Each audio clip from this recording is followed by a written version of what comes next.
Bakit po sa panahong ito ng dispensation of the grace of God ay walang ni isa mang kaluluwa na maligtas by believing John 3:16?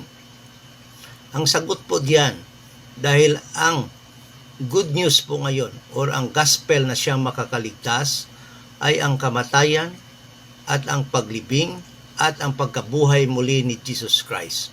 At ang John 3:16 ay hindi po nagtataglay ng tatlong elemento ng gospel ng kaligtasan sa panahong ito ng dispensation of the grace of God. Wala po tayong mabasa na death, burial, and resurrection sa John 3:16.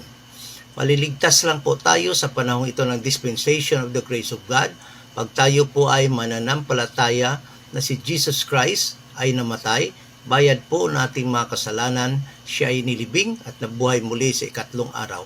At yan po ay mababasa lang po natin sa 1 Corinthians chapter 15 verse 3 to 4. Yan po ang dapat nating pananampalatayahan upang tayo po ay maligtas sa panahong ito ng dispensation of the grace of God.